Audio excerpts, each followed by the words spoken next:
We're back to the Neil Haley Show, and we talk about a topic: personal finance, getting your paperwork.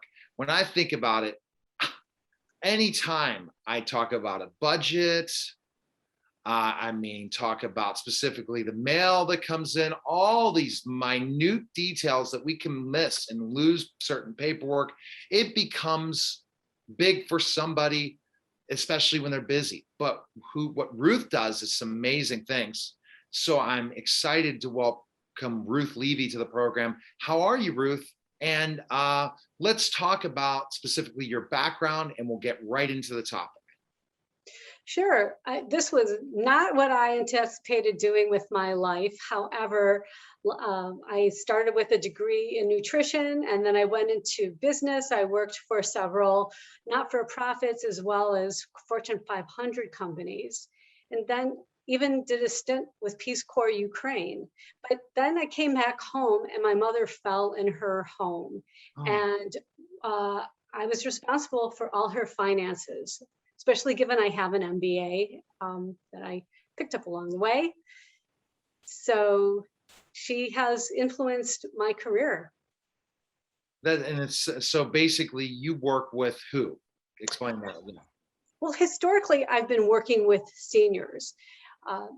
And however, what's happened with the pandemic, I realized I couldn't visit my seniors in person. So I wanted to find a new audience and branch out and expand my knowledge and skills to people who could go on Zoom, who were more hands-on, who would appreciate the ability to do this for themselves.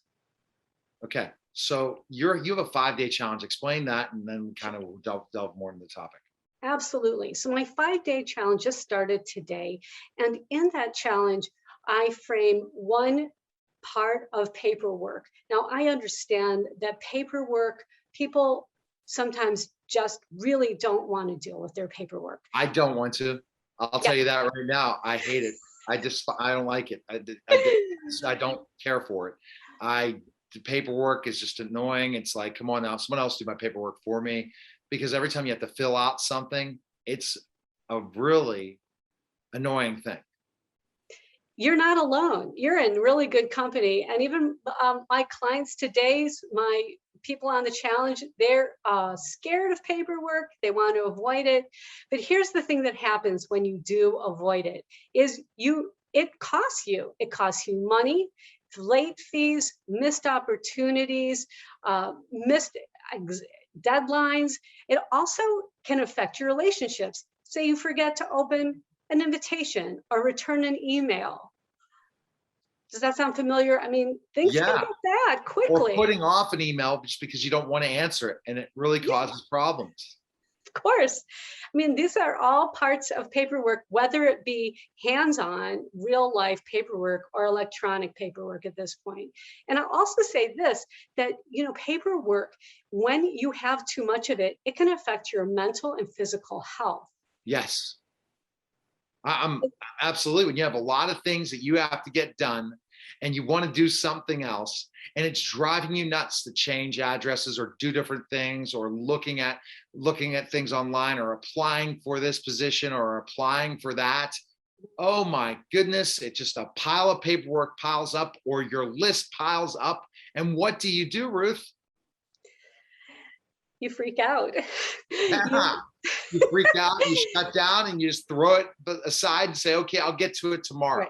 Or you do the minimal to get by, which in the big scheme of things may really bite you later on. Or 4 days before your tax filing, your extension on your taxes, and you got 4 days to go and you're still in the quandary.